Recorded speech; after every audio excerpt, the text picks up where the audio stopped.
bonjour à tous. En fait, j'ai été très intéressée par l'organisation de cette journée parce qu'il y a quelques semaines, justement, je m'interrogeais sur les normes sonores et parce que j'avais besoin, dans le cadre, puisque nous faisons des études en IRM, et vous savez que l'imagerie par résonance magnétique est une machine bruyante, et donc je m'interrogeais un petit peu sur les normes chez l'enfant, et j'étais très surprise, effectivement, de constater que ces normes n'existaient pas, que pour l'adulte, il y avait des normes liées aux conventions de travail, aux normes du travail, mais que chez l'enfant, il était souvent soumis à un milieu très bruyant et qu'on n'avait pas vraiment de limite à ce bruit.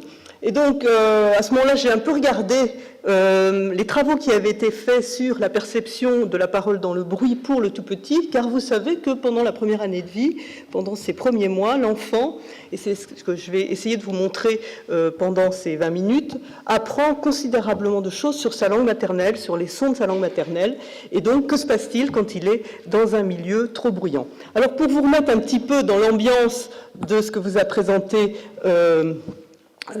Christine Petit tout à l'heure, vous êtes un nouveau-né, vous ouvrez les yeux sur le monde et vous entendez ceci.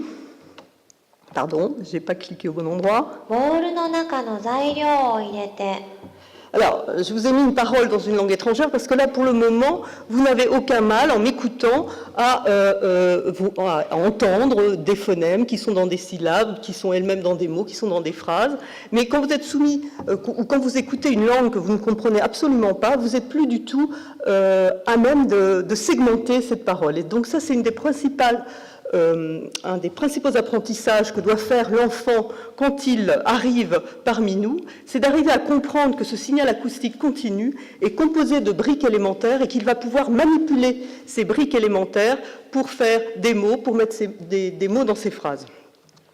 Et qu'il doit faire ça quel que soit le locuteur, c'est-à-dire que ma voix est différente de celle de Christine Petit, est différente de celle du docteur Avant, mais si nous disons la même phrase, vous allez être à même de dire « ils ont dit la même chose ». Ce qui n'est pas évident non plus, vous savez bien que les ordinateurs ont beaucoup de mal, enfin avaient, ils s'améliorent, beaucoup de mal à reconnaître que certains mots prononcés par des personnes différentes correspondaient par exemple à la même commande. Ces segments que je viens de décrire sont emboîtés, organisés hiérarchiquement suivant des règles, mais ces règles vont être différentes suivant la langue, pour certaines, ou au contraire être universelles. Par exemple, dans les règles universelles, vous avez l'allongement des syllabes en fin de phrase, la diminution de la fréquence fondamentale, ce qui vous signale que j'arrive à la fin d'une information, et par exemple, si nous sommes dans un échange, que vous pouvez prendre la parole.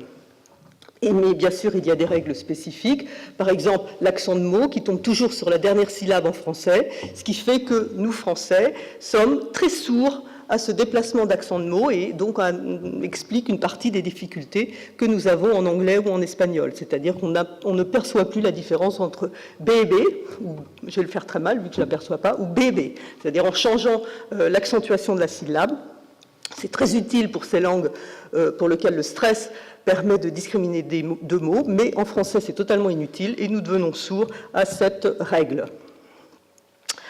Et la chose que doivent aussi comprendre les bébés, c'est que tous ces jolis bruits qu'ils entendent autour d'eux, c'est pour transmettre une information. Ce n'est pas juste pour faire joli dans l'ambiance, c'est pour dire quelque chose et transmettre une information, et pas à n'importe qui, à des congénères.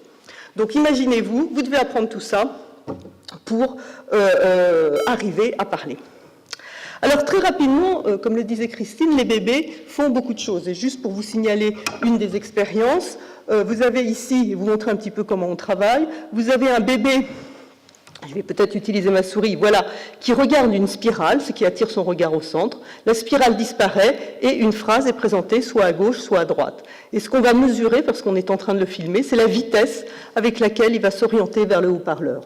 Vous voyez que ces petits bébés à 2 mois, par exemple, les enfants américains vont être plus rapides, ils mettent 1 seconde 5 pour s'orienter vers le haut-parleur quand ce haut-parleur diffuse des phrases en anglais, et plus d'1 seconde 8 quand les phrases sont en français. Et vous voyez que les petits-enfants français ont le comportement inverse. Donc ces enfants réagissent à leur langue maternelle. À 4 mois, vous avez la même chose, alors là c'est encore, ils sont plus rapides, et en plus, pour 2 langues qui sont très proches, comme le catalan et l'espagnol, donc vous voyez qu'ils discriminent très vite des langues. Et en fait, ce qu'ont montré ces études pendant ces dernières années, c'est que tout au long de la première année de vie, les nourrissons vont apprendre d'abord les contours mélodiques, le rythme de leur langue, le pattern accentuel des mots, par exemple qu'en anglais, L'accent tombe plutôt en début de mot en français, en fin de mot. Les phonèmes, quels sont ceux qu'on utilise dans la langue? Par exemple, en français, on utilise la différence entre ra et la, pas en japonais. Et les Japonais vont perdre cette capacité à discriminer ces deux phonèmes. Les tons, nous n'avons pas une langue à tons, mais le chinois est une langue à tons. Et quels sont les phonèmes possibles à l'intérieur des mots? Par exemple, que knut est un mot très peu fréquent, une association de phonèmes très peu fréquente dans un mot en français, et donc un mot d'origine étrangère. C'est le seul mot, je crois, en français qui a cette association. Et bien sûr, les babillages dont parlait tout à l'heure Christine sont transformés par la langue maternelle, et récemment, cette très belle publication qui montrait que les cris étaient en fait aussi transformés très tôt par l'écoute in utero de la langue maternelle. Donc un effet très rapide et un apprentissage relativement rapide de toutes les règles de la combinaison des sons de la langue maternelle. Alors, ça ne suffit pas. Il ne suffit pas de savoir quels sont les phonèmes qu'on utilise, quel est le pattern, etc. Il faut aussi trouver les mots. Et là, on est confronté au problème que lorsque vous regardez un signal sonore comme celui-ci, vous vous dites, bon, si je dois mettre les mots, peut-être que je vais les mettre là où il y a des pauses, comme dans un texte écrit. C'est-à-dire, je mets un mot est entre deux blancs. Eh bien, ce n'est pas du tout le cas dans la production sonore, puisque là, la phrase était « je vais vous raconter l'histoire » et je vais vous mettre les frontières des mots. Elles sont là. En particulier, vous voyez que « raconter » qui est ici, on aurait pu, si on s'était fié à un indice aussi de bas niveau que la présence de pause, on aurait dit il y a 3 mots dans ce segment. Donc il n'y a pas d'indice clair pour dire où sont les mots dans une phrase. Alors vous, quand vous apprenez une langue étrangère, pour vous c'est facile, vous savez déjà qu'il y a des mots, qu'il faut aller les trouver. Mais un bébé, comment il sait qu'il y a des mots? Alors, il y a plusieurs principes que je vais vous expliquer, mais on a pu montrer que les nourrissons, en fait, trouvaient les mots même avant d'avoir le sens. Alors, comment a fait Peter Yushi, qui a fait cette expérience il y a déjà quelques années? Il a été voir des enfants chez eux, il leur a fait écouter des histoires 10 fois, donc 10 fois 10-20 minutes, c'était pas très long, puis il les a fait venir en laboratoire, et la mesure qui est utilisée ici, c'est un temps d'écoute. C'est-à-dire que le bébé est assis entre 2 haut-parleurs. Il a un haut-parleur à gauche qui va lui qui va lui donner des mots qui viennent de l'histoire, et puis un haut-parleur à droite qui lui donne des mots qui n'étaient pas dans l'histoire. Et vous voyez que les bébés qui ont eu ces histoires, qui sont le groupe ici, vont se tourner. Et donc à chaque fois que le bébé se tourne vers le haut-parleur, il entend ce haut-parleur diffuse ce qui a été prévu qu'il diffuse. Donc le bébé peut contrôler ce qu'il entend.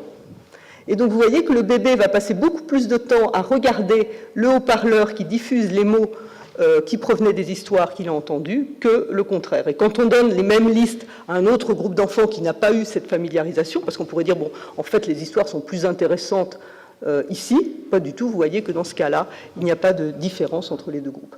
Donc ce sont des nourrissons de 8 mois, ils ne comprennent pas encore le sens de ces histoires, mais ils ont repéré que certaines formes sonores revenaient très fréquemment et ils les ont apprises. Alors, comment ils ont fait? Comment on trouve les mots en général? Comment les nourrissons qui n'ont pas encore de sens peuvent trouver le mot? Alors, bon, la première idée qui vient, c'est parce qu'ils les entendent tout seuls. On dit cheval, on dit...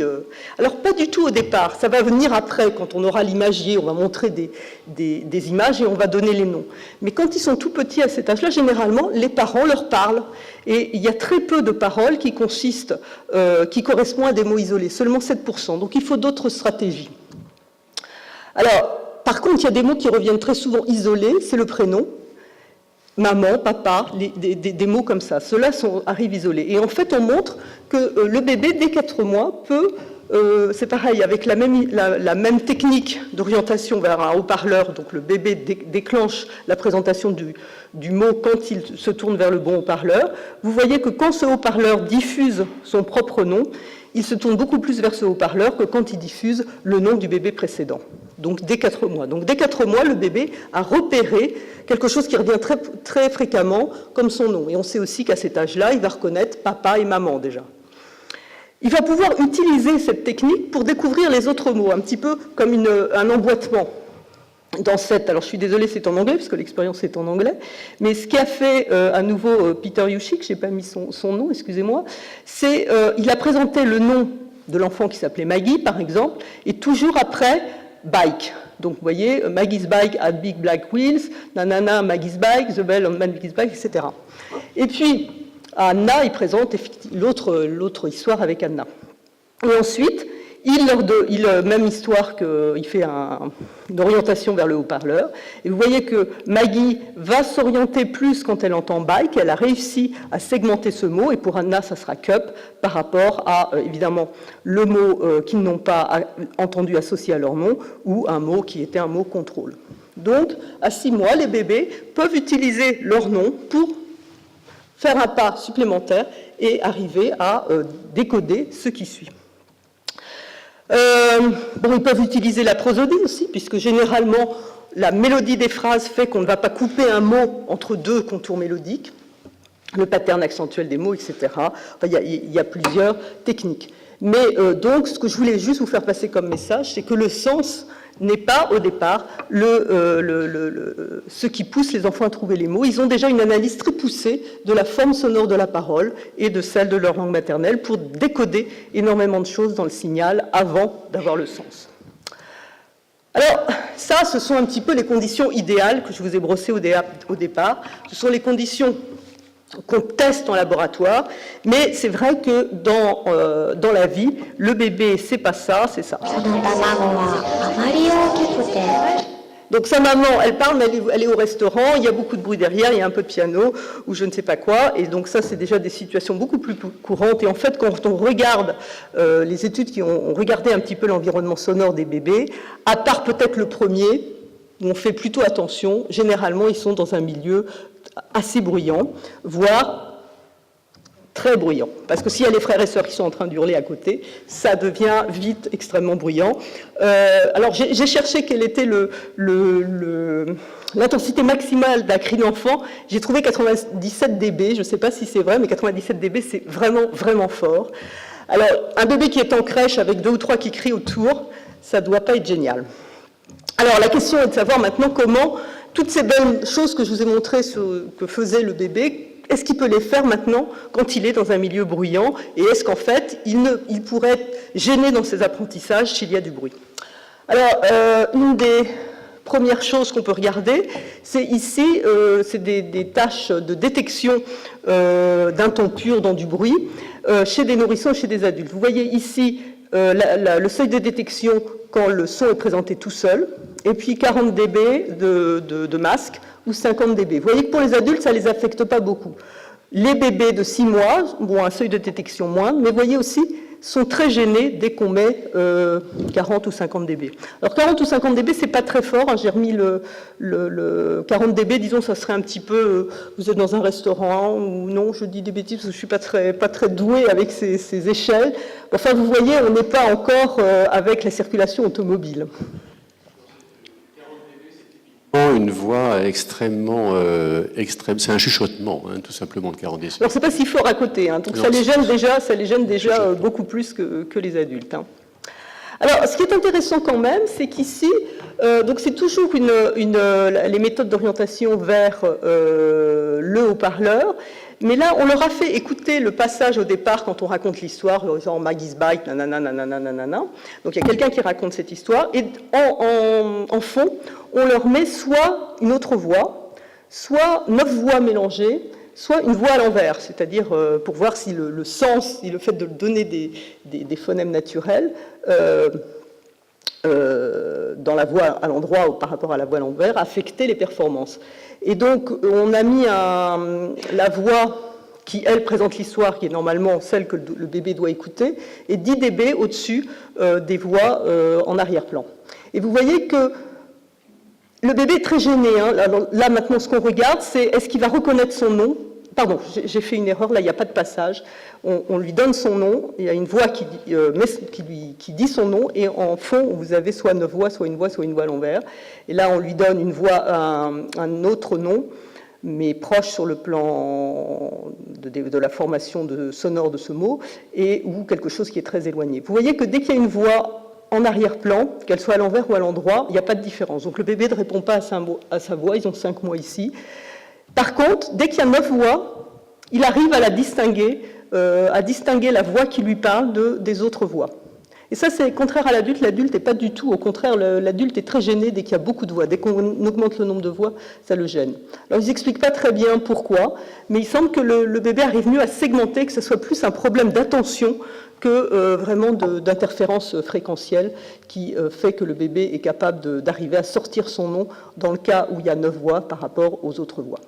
Alors, à 13 mois, il y arrive, quand on met un rapport entre les distractions et la voix d'intérêt de 5 décibels. La voix familière aussi améliore les performances. Alors là, ce qu'on fait, c'est que le bébé... la maman raconte une histoire, ou une voix que le bébé ne connaît pas raconte une histoire, et derrière, il y a une voix inconnue qui est en fond.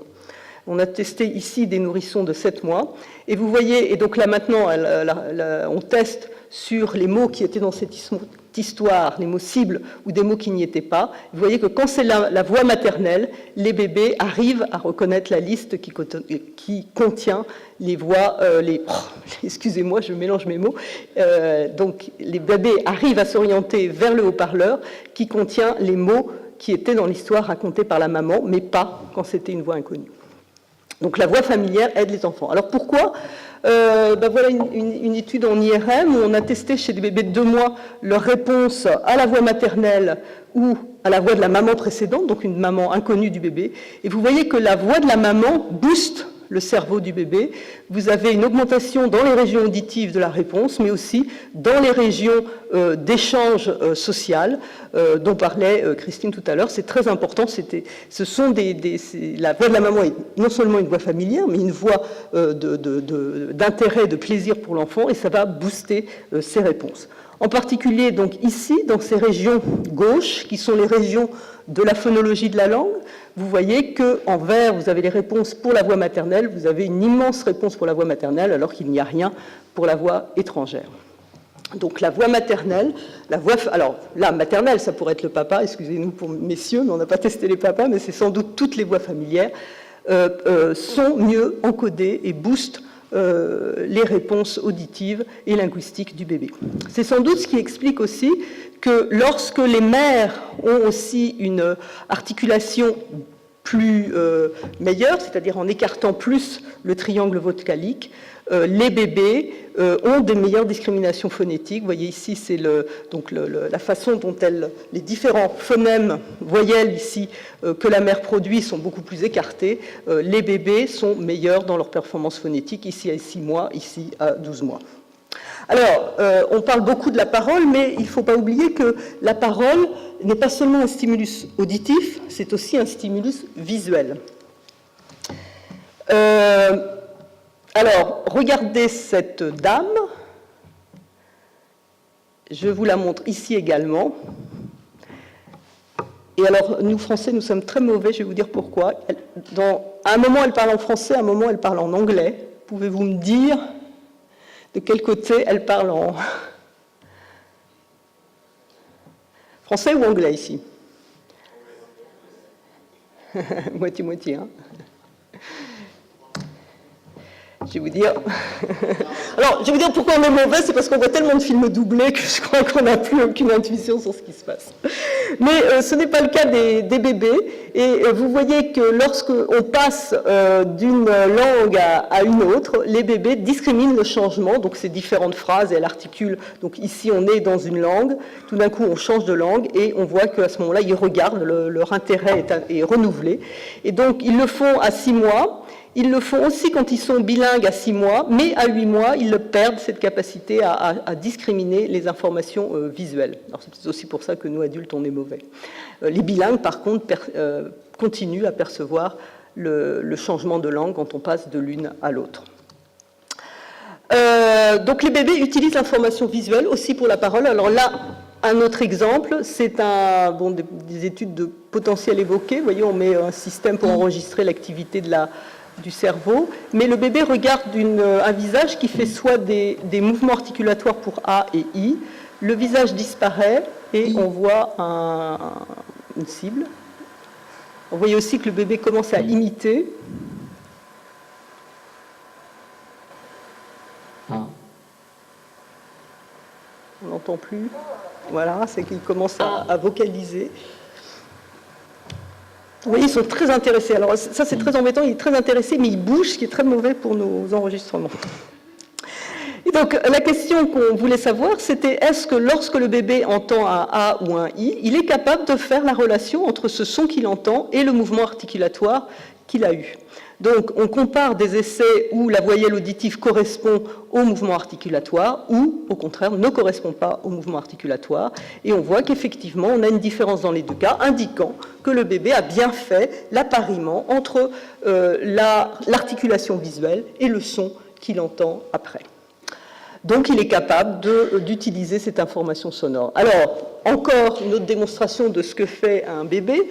Ce que vous avez ici, c'est le parcours du regard d'un bébé pendant que cette dame est en train de parler. Alors, ce sont des bébés anglophones, elles parlent en anglais, mais c'est leur langue maternelle. Et vous voyez qu'à 4 mois, ils regardent surtout les yeux. C'est pour ça que vous avez tous ces traits bleus qui sont autour des yeux. Et l'adulte aussi, il va plutôt regarder les yeux avec de temps en temps un retour vers la bouche pour voir de ce qui se passe. Et pendant toute cette première année de vie, en fait, ce que vous voyez ici, pourquoi ça devient négatif, c'est parce que les bébés passent maintenant beaucoup plus de temps sur la bouche que sur les yeux. Et donc, comme ils sont en train de commencer à produire, ils sont très intéressés par la bouche, et du coup, ils regardent quand cette dame parle leur langue maternelle, ce qu'elle est en train de produire. Alors, quand on regarde, et ça diminue vers 12 mois, parce que sans doute, d'après les auteurs, le contact social redevient important, ils dominent aussi maintenant assez bien ce qui se passe avec la bouche, ils n'ont plus besoin de regarder autant. Par contre, quand cette dame parle une langue étrangère, vous voyez à ce moment-là qu'à 12 mois, ils continuent à regarder énormément la bouche, ils ne comprennent pas, ils essayent de mettre ensemble ces deux informations et ils restent fixés sur la bouche au lieu de s'intéresser à nouveau plus aux yeux. Alors à quoi ça sert tout ça, de regarder la bouche, de faire des associations? Eh bien ça peut servir dans le bruit.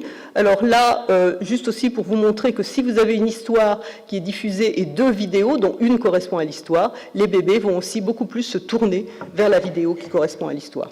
Alors à quoi ça sert? C'est que maintenant on fait la même expérience que tout à l'heure, où on donne au bébé une personne qui parle, qui raconte son histoire, mais maintenant il y a aussi une voix en background, en arrière-plan. Mais maintenant, pour aider les bébés, au lieu de mettre la voix d'intérêt plus forte, plus intense, on associe l'articulation, une vidéo. Quand l'articulation est synchrone, vous voyez que les bébés, à ce moment-là, ça les aide à sortir cette voix du bruit de fond, et donc ils vont à nouveau se tourner beaucoup plus vers les mots qui étaient dans cette histoire par rapport à la situation contrôle. Quand l'articulation est asynchrone, c'est-à-dire que vous avez décorrélé le son du visuel, ils n'y arrivent pas. Ils n'y arrivent pas non plus quand le visage est statique, mais ils y arrivent quand il y a un oscilloscope, quand il y a simplement un signal qui va leur donner le rythme, qui va leur donner visuellement le rythme audio, et à ce moment-là, ils peuvent utiliser cette information pour extraire la parole d'intérêt de ce bruit de fond. Alors, l'autre, et je vais en finir quasiment là, l'autre chose qui peut être très intéressante pour les bébés, c'est l'imitation, c'est-à-dire leur propre production, d'utiliser leur propre production et le reflet de leur propre production dans la production de l'autre pour calibrer la parole et pour se rendre compte de ce qui se passe. Alors, je vous ai remis, donc là c'est des bébés à la naissance, vous voyez que, bon c'est très connu depuis les expériences de Melsov dans les années 70, les bébés vont avoir tendance à imiter l'ouverture de la bouche ou le tirage de la langue, ou même imiter les bruits, c'est ce que vous aviez ici tout à l'heure, et certains ont essayé de calibrer aussi les mouvements du bébé, pas seulement les mouvements articulatoires, mais les mouvements par exemple du bras, et montrer que le bébé bougeait de façon rythmique avec la parole qui lui était adressée.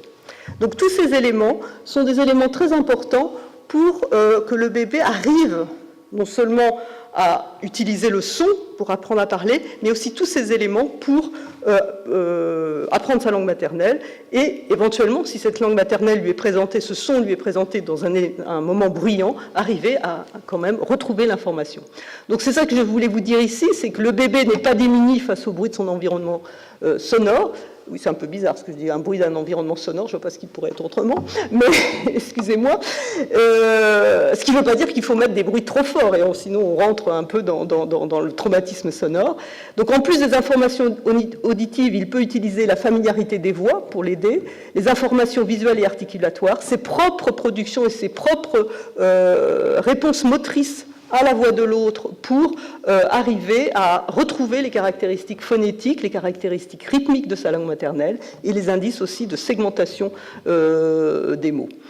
Donc, juste un tout petit mot en cas de difficulté d'apprentissage. Je pense que pour un bébé qui n'a aucun problème, généralement, la nature est bien faite pour qu'il apprenne à parler. En fait, l'humain est particulièrement bien équipé pour apprendre la parole. C'est un système très redondant.